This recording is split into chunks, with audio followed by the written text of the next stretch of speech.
Hello and welcome back to the Entertainment Vortex. Today we were at Brendan Theaters watching Once Upon a Time in Hollywood. I've been hotly anticipating this film. I love Quentin Tarantino. I've seen almost all of his works, and he has a very unique way of capturing moments and telling stories, and this is no different. It has a little more of a grounded and real feel to it, rather than being some over-the-top story that's created from his mind. It has this quality of taking a story and being able to plug in characters that don't actually exist, but making them feel like they really did. It was a conversation that we had when we got out of the movie. We were surprised that Rick and Cliff don't actually exist in real life. It does change some of the formatting, but like I said, they fit in really well. And I mean, overall, the actual concept of this film is really just a love letter to old Hollywood and of the process of like making film and TV, which, being a person that spends a lot of time watching and reviewing film and TV, it is a thing that I appreciated a lot for that concept. Obviously, like I said, it is a Quentin Tarantino film. All of the shot making is really beautiful. All of the things that were chosen as far as focal points have this really interesting and gritty feel, but are still also perfectly and expertly crafted. And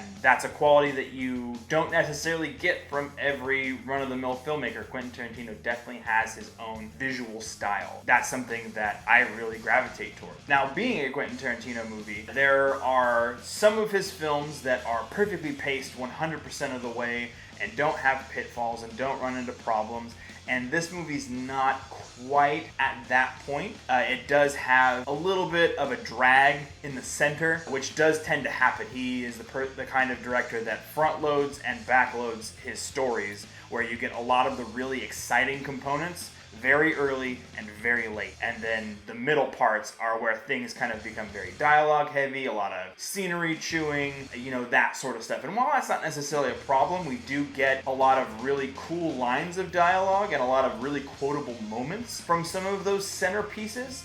It still is something that's noticeable in some of his, it's hard to not say lesser works, but it is technically a lesser of his works. Like I said, I don't think that he's made a bad film up to this point, but it does have that quality to feel a little long in the center. The acting performances, I felt like, were outstanding. I loved the characters of Rick and Cliff. I felt like they fit in perfectly, and they were very well played by Leonardo DiCaprio and Brad Pitt. The other characters, they do what they need to do as far as the bits that they fit in, but I mean, the majority of your focus is on those two characters. They are your leads, and they are where the majority of your time is spent. That was something that I really liked. Like I said, they have good banter and a good rapport together, and like I said, it's two of the biggest actors in Hollywood just kind of flexing their muscles and doing cool things, and I loved that about this movie. I loved the sound design of this film as well. I liked that in between scenes, they did a lot of playing old audio from advertisements and stuff over the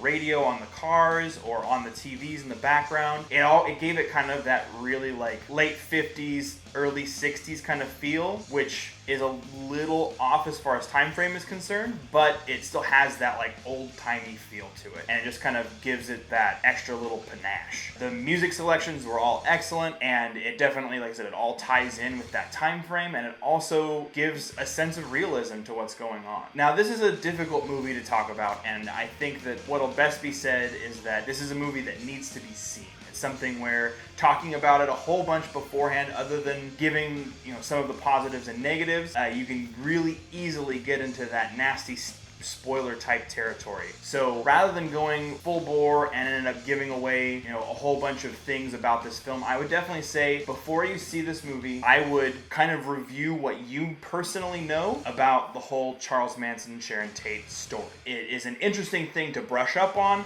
and it's definitely something I would suggest to know about before you go see this movie. Overall, I had a really great time with this film. Like I said, the only real negative for me is that it drags pretty hard in the center, and it does make the runtime feel like the runtime. It is 20 minutes shy of a 3-hour film, which, like I said, if put in the right hands, can fly by. In some situations, like I said, it does feel like you're getting closer to that time period. But I was never disinterested. It never ruined the ride for me. I had a good time watching it. I'm gonna say this movie is an 8.5 out of 10. Better than an 8, not better than a 9. And like I said, it is somewhere in the middle of the pack of Quentin Tarantino's film library. If you haven't already, don't forget to subscribe to this channel. We give you multiple videos every single week. And we have t-shirts available if you're interested in those as well. Those are available down in the description below. We hope you'll follow us into the Vortex. We'll see you next time.